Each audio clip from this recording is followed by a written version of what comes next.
जब Joe Biden America के नए राष्ट्रपति चुने गए थे, तब शायद दुनिया में सबसे ज्यादा अगर किसी देश को दुख हुआ होगा तो वो और कोई नहीं बल्कि इजराइल ही था। क्योंकि पिछले अमेरिकी राष्ट्रपति डोनाल्ड ट्रंप ने तो इजराइल के लिए बहुत ही बड़े बड़े काम किए थे।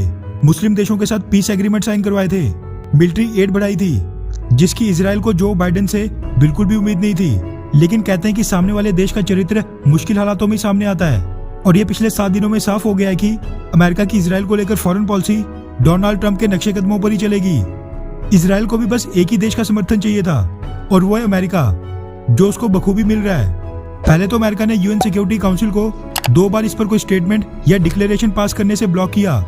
फिर उसके बाद हमास पर एयर स्ट्राइक्स करने के लिए भी हरी झंडी दे दी।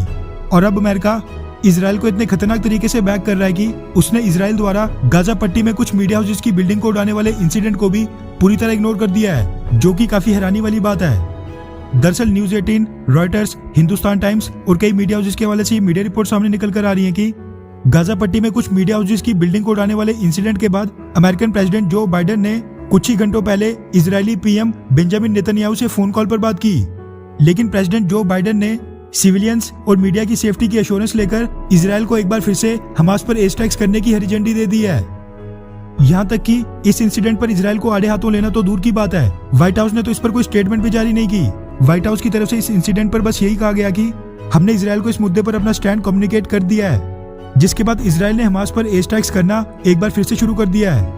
आपको बता दूं कि व्हाइट हाउस की तरफ से अभी कुछ ही घंटों पहले इस फोन कॉल के बारे में एक ट्वीट किया गया, जिसमें बताया गया कि इस फोन कॉल में प्रेसिडेंट बाइडेन ने हमास के रॉकेट हमलों से अपने आप को डिफेंड करने के इजराइल के अधिकार को अपना समर्थन दिया है, और हमास द्वारा किए जाने वाले रॉकेट हमलों की घोर निंदा की। यानी कि मीडिया हाउसेस की बिल्डिंग गिराने वाले इंसिडेंट पर भी अमेरिका द्वारा इजराइल को कुछ भी नहीं कहा जा रहा है। इजराइल को खरी खोटी सुनाना तो दूर, प्रेसिडेंट जो बाइडेन ने इस इंसिडेंट के बाद फलस्तीन अथॉरिटी प्रेसिडेंट अब्बास को फोन कॉल करके हमास के रॉकेट हमले रुकवाने के लिए कह दिया है। इसी के साथ आपको बता दूं कि राष्ट्रपति पद संभालने के बाद जो बाइडेन की ये फलस्तीन प्रेसिडेंट अब्बास को पहली फोन कॉल थी, वो भी हमास के रॉकेट हमले रुकवाने के लिए की गई थी। इससे साफ पता चलता है कि अमेरिका इजराइल को पूरी तरह डिफेंड, बैक, प्रोटेक्ट सब कुछ ही करेगा, फिर वो चाहे यूएन सिक्योरिटी काउंसिल ही क्यों ना हो। वहां भी अगर चाइना या फिर रशिया इजराइल के खिलाफ कोई भी बाइंडिंग या नॉन बाइंडिंग एग्रीमेंट लाते हैं तो अमेरिका उसको बड़े आराम से वीटो कर सकता है, जिसके पूरे आसार लग रहे हैं, क्योंकि अमेरिका पहले भी यूएन सिक्योरिटी काउंसिल को इस मुद्दे पर कोई भी स्टेटमेंट जारी करने से 2 बार रोक चुका है। वहीं इजराइल के प्रधानमंत्री बेंजामिन नेतन्याहू ने आज मीडिया के सामने आकर एक बार फिर से साफ कर दिया है कि इजराइल डिफेंस फोर्सेस की हमास पर यह कार्रवाई कुछ और दिन तक जारी रहेगी।